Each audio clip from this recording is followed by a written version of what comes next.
TVT au cœur de l'information.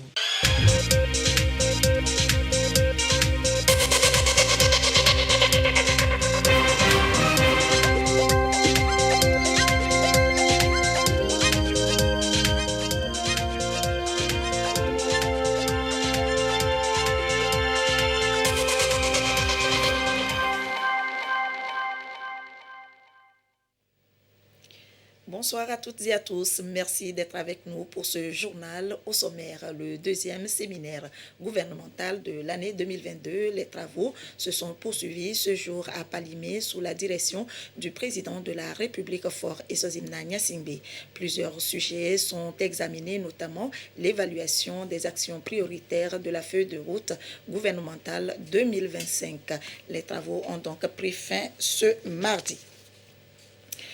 Un forum économique Togo-Tunisie se tient à Lomé, une rencontre pour échanger sur les opportunités d'affaires au programme des sessions B2B et des visites en entreprise. Les travaux sont ouverts ce matin.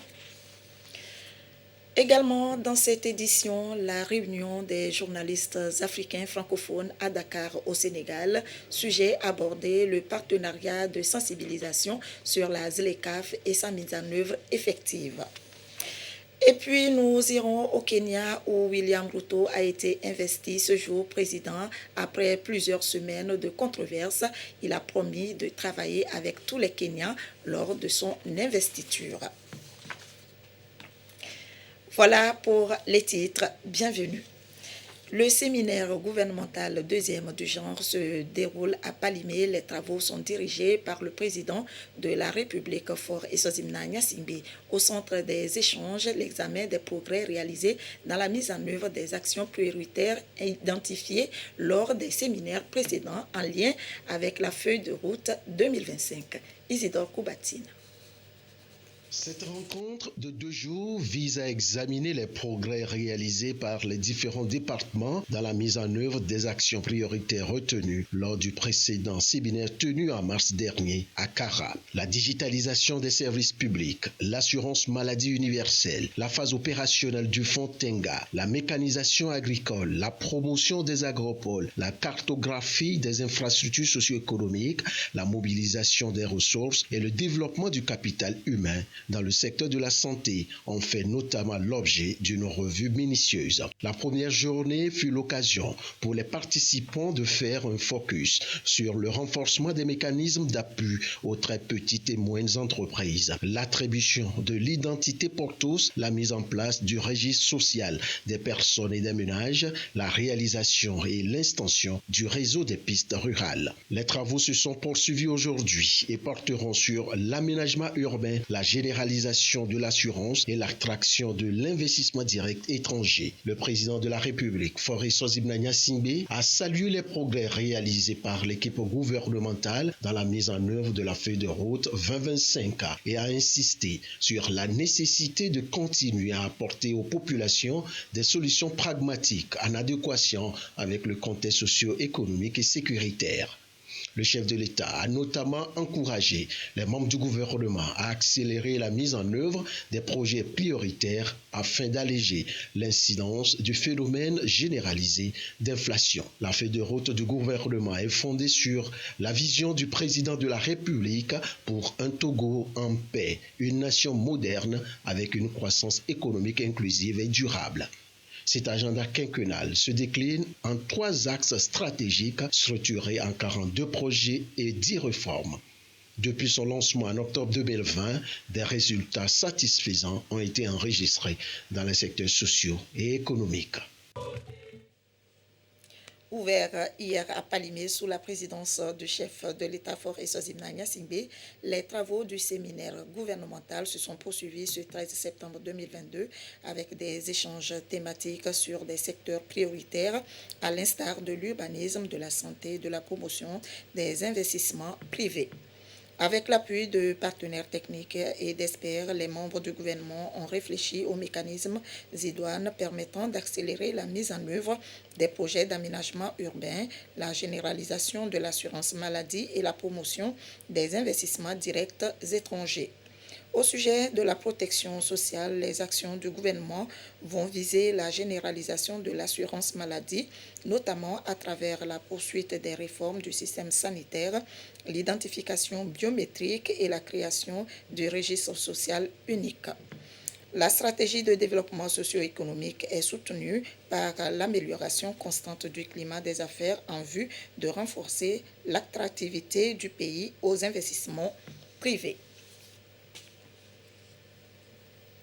Nous l'annoncions en titre, un forum économique Togo-Tunisie est organisé à Lomé. Une rencontre d'échange sur les opportunités d'affaires. Une délégation d'investisseurs tunisiens opérant dans divers secteurs d'activité dont le numérique, l'agroalimentaire, l'énergie sont présents.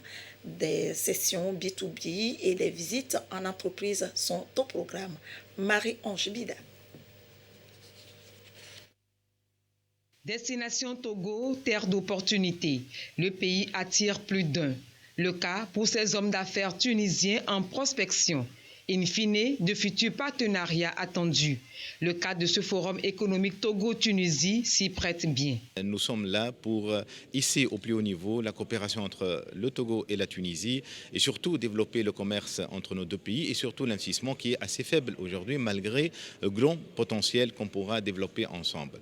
Alors nous avons avec nous des capitaines de l'industrie mécanique, de l'industrie électrique, de l'industrie sidérurgique, aussi de tout ce qui est domaine service lié à la santé, à la formation professionnelle, l'enseignement supérieur, la technologie d'information de la communication. En dépit des crises mondiales, le Togo mise sur la relance de son économie. Pour y parvenir, différents projets ont été réalisés en faveur des entreprises. Grâce au partenariat avec le secteur privé, l'État togolais a procédé au cours de l'année 2021 à l'inauguration des infrastructures privilégiées et structurantes telles que la data center, la centrale thermique Tekeli, la centrale solaire de Blita. Nous notons également la mise en service de la plateforme industrielle d'Atetikopé. Cette rencontre est organisée par Tunisia Africa Business Council, TABC, un consortium d'acteurs économiques tunisiens. Leur ambition, développer l'Afrique par les Africains, et ça passe par une coopération sud-sud. Coopération Chine-Togo, relation au beau fixe. Parfaite illustration, la construction de l'usine de fabrication du sucre à Agni. 35 ans après, quelle est la plus-value de cette société sur l'économie togolaise? Question-réponse, Silver Abdou. Devant cette société flottent deux drapeaux, celui du Togo et de la Chine, signe de la coopération bilatérale entre les deux pays, coopération scellée il y a 50 ans déjà. Ces drapeaux sont implantés à la Sinto, société sino-togolaise communément appelée Sucrerie d'Agni. Engagée dans l'agroalimentaire, elle est spécialisée dans la fabrication du sucre et de l'alcool. Grâce à cette société, plusieurs Togolais sont enrôlés et gagnent ici leur pain quotidien. Nous avons alors donné presque 2000 postes d'emploi aux Togolais, dont 236 permanents, 464 saisonniers et presque 1300 temporaires pendant la campagne. Les employés travaillent dans différentes sections pour le bon fonctionnement de la chaîne de production. Cette unité, par exemple, c'est le Grand Moulin, une unité qui recueille les cannes pour le broyage. Cette section est gérée par des techniciens appelés opérateurs. Après le broyage, nous faisons l'extraction et c'est nous qui recueillons le jus. Les pompes filtrent le jus, enlèvent le jus clair de sa bagasse et le jus est traité par les pompes et nous l'envoyons à l'épuration. Et cette section d'épuration, c'est justement ici, une section gérée avec beaucoup de technicité. On envoie le jus ici. Le jus là, nous allons traiter. Et pour que le sucre qu'on va préparer, et si on consomme, qu'on n'ait pas des éléments chimiques qui vont endommager notre organisme, quoi. Le jus obtenu est préparé dans cet atelier de cuisson pour l'obtention du sucre acheminé dans cette unité pour la mise en sac. Nous cristallisons. Donc on obtient alors une pâte, tout un mélange dans lequel il y a les goûts et les cristaux de sucre qui est maintenant convoyé vers le centrifuge pour le lavage. La matière première, c'est-à-dire la canne à sucre, est obtenue depuis cette plantation de 1600 hectares. Les cannes sont irriguées via la canalisation de l'eau issue de ce barrage construit pour la circonstance. 7000 à 8000 tonnes de sucre sont produits chaque année, et ceci dans la période d'octobre à février, période de récolte de la canne à sucre. Outre le sucre, la production de l'alcool.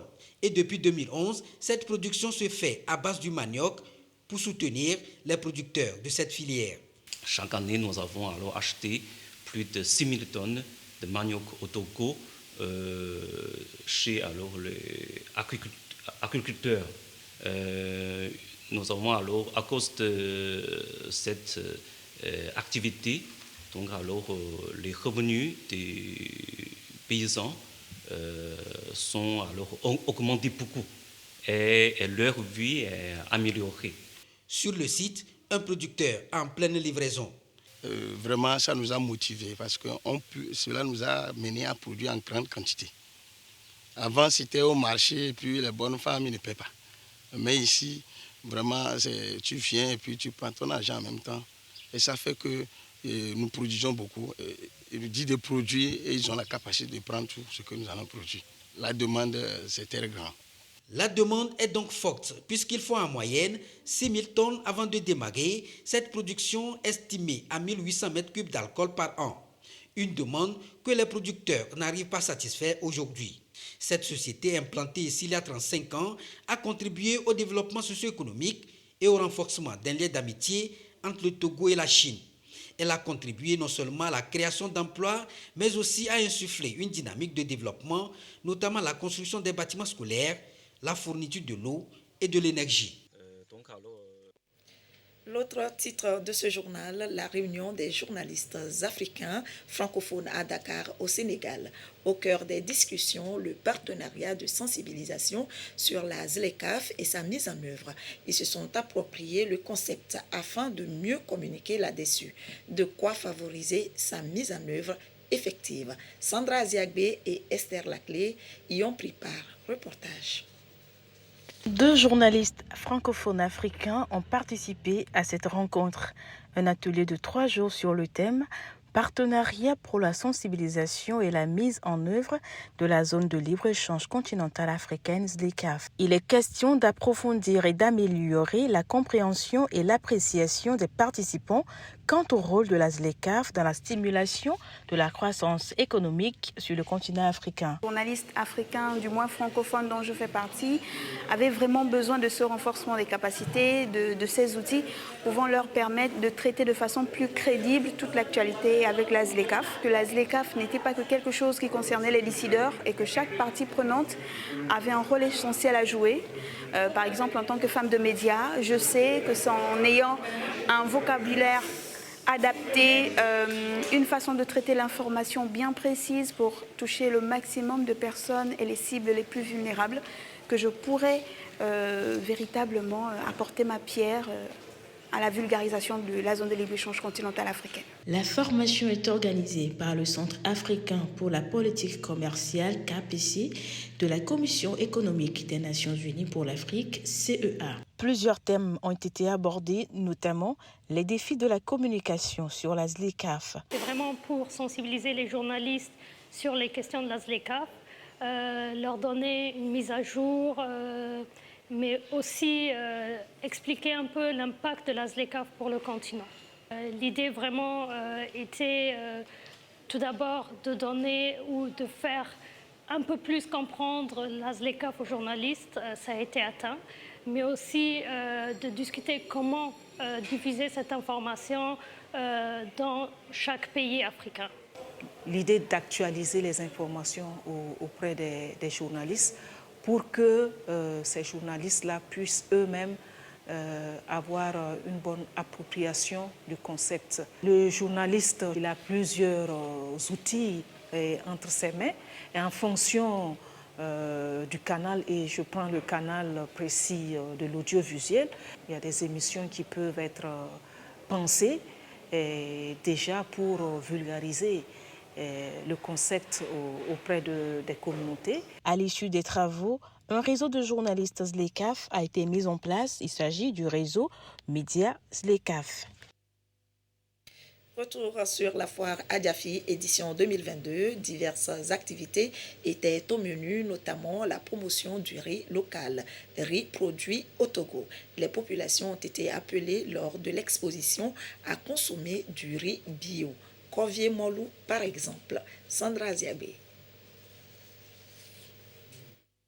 Le riz bio togolais à l'honneur. Un stand entier y est consacré. Riz étuvé, brisure, long grain, couscous, différentes variétés sont exposées. La foire Adiafi se veut une opportunité pour mieux les connaître et les adopter. La foire a à cœur de donner une visibilité en fait aux producteurs ou aux promoteurs de tous des riz ou des marques produits au Togo, afin d'inciter un tout petit peu le public d'abord à les connaître et à les apprécier et à les consommer. Et c'est également en marge d'appuyer en fait le programme du gouvernement du consommer local. Le riz est cultivé aujourd'hui dans plusieurs localités au Togo. La production couvre 30% des besoins nationaux. Pour combler ce gap-là, donc il y a quand même au niveau de la feuille de route gouvernementale qui voudrait augmenter la production à l'échelle, apporter de la matière première pour les unités de transformation. Donc il est prévu de faire des aménagements des terres, notamment ce qui est comme ZAP, c'est-à-dire les zones d'aménagement agricole planifiées, donc pour pouvoir rendre disponibles les terres pour promouvoir la mécanisation.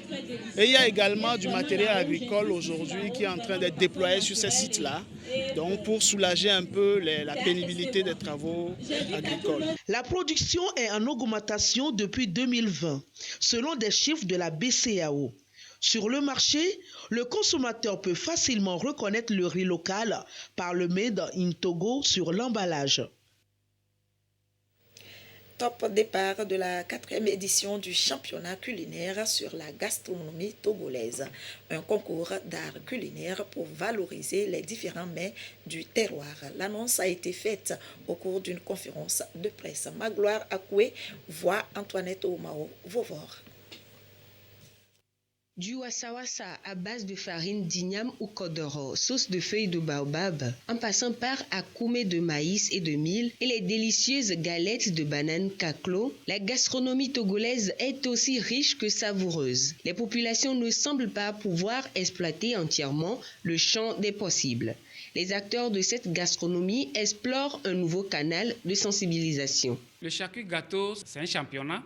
Un championnat qui consiste à aller à l'intérieur du pays, à la rencontre des jeunes cuisiniers ou même des chefs cuisiniers qui se sont lancés dans ce domaine-là et leur donner l'information, leur donner de la motivation, et comme quoi c'est un métier noble et qu'ils se mettent à fond et de ne pas oublier que la cuisine togolaise est très riche et très diversifiée et leur apprendre également à faire une similitude entre ce patrimoine culinaire et la gastronomie occidentale. Il n'y a pas de limite d'âge pour participer à ce concours. Et donc, une maman au bord de la route qui vend un plat togolais peut venir s'inscrire et peut démontrer ce qu'elle sait faire en matière de cuisine togolaise.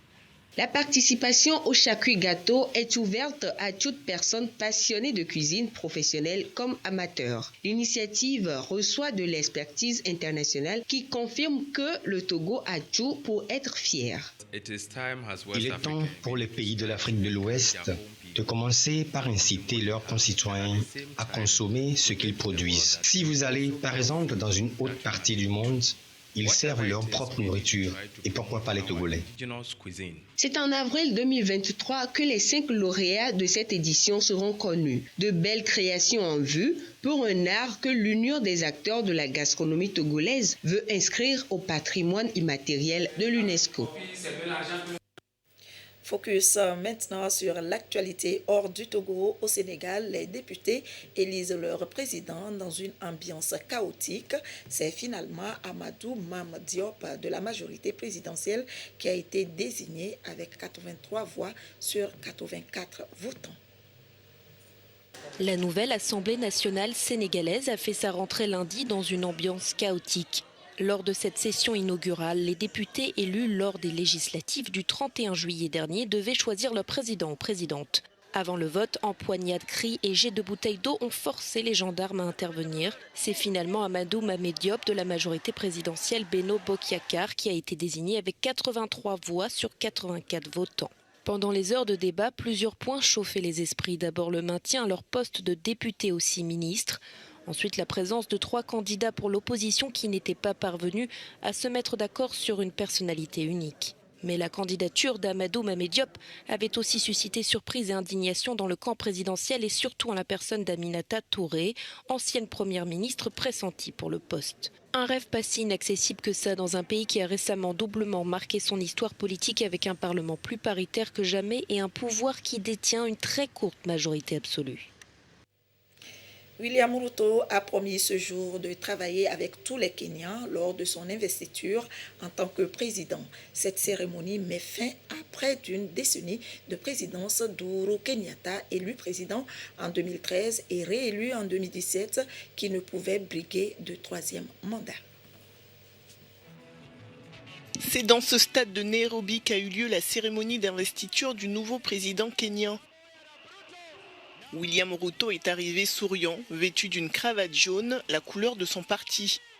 L'événement s'est tenu devant 60 000 personnes, dont une vingtaine de chefs d'État et de gouvernement venus d'Éthiopie, d'Ouganda, de la RDC, du Rwanda ou encore du Congo.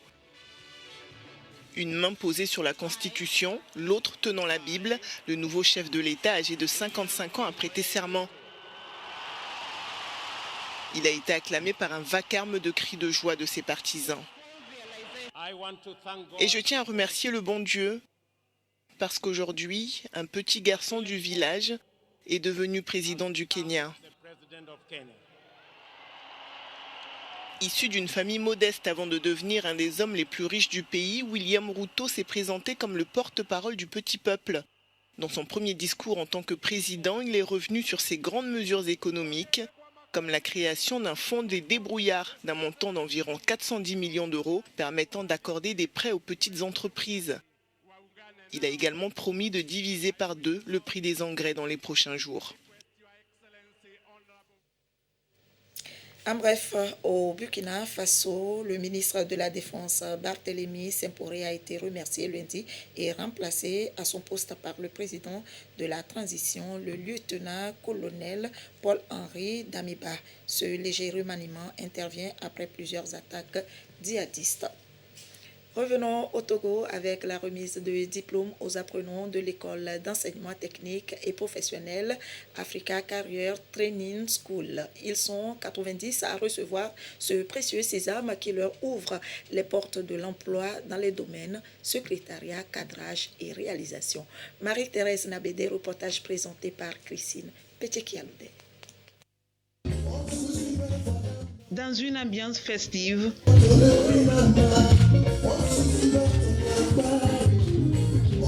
ces 90 diplômés de l'école de formation professionnelle Africa Career Training School, ACT, reçoivent leur attestation de fin de formation après 9 mois de dur labeur. Nous sommes fiers, nous sommes tous contents d'avoir eu notre formation, notre attestation sur le terrain. On aura pas mal de choses à faire. On est motivés, c'est ce qui fait notre force. Et également, on est tellement solidaires et soudés. Et je dis un grand merci à ACT pour tous les efforts qu'ils ont aménagés durant tous ces mois de formation. Les premiers responsables de ACT sont fiers et satisfaits du dynamisme de leurs apprenants. Ils sont sûrs de mettre sur le marché de l'emploi des jeunes qui méritent bien leur place. Nous avons un objectif, c'est vraiment de soutenir les jeunes en matière de formation, de quoi les aider à pouvoir avoir les compétences qu'il faut pour pouvoir se prendre en charge.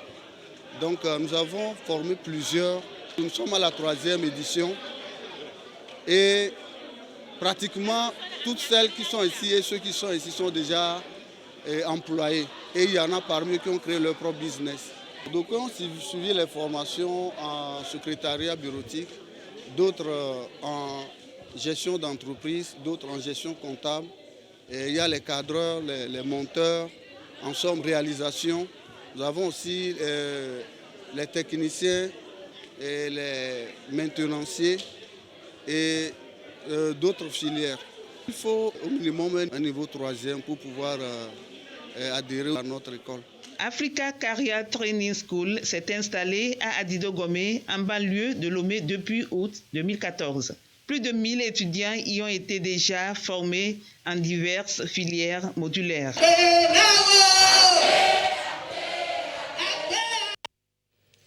Éducation toujours et le départ des étudiants boursiers de l'ESIG, l'école supérieure d'informatique et de gestion pour la France.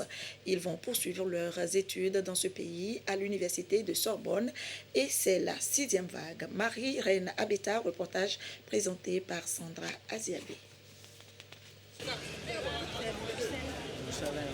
La joie de partir.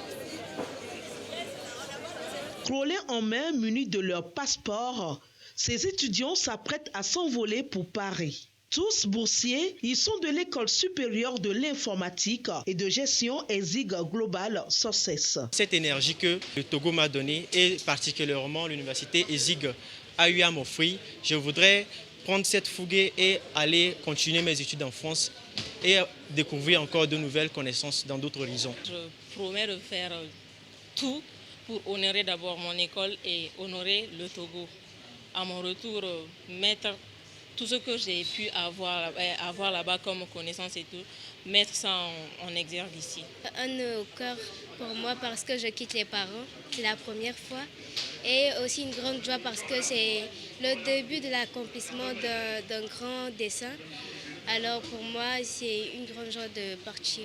Comme dans un rêve, ce parent n'en revient toujours pas. À la rentrée prochaine, sa fille sera étudiante à la Sorbonne. J'attendais depuis cette occasion, je ne savais pas que ça va arriver. Je pense que c'est la suite. Elle ira faire la licence, elle va continuer, peut-être en master, elle aura peut-être ses diplômes. Un avenir prometteur pour ces étudiants rendu possible grâce au partenariat entre ESIG Global Success et l'Université Sorbonne Paris-Nord.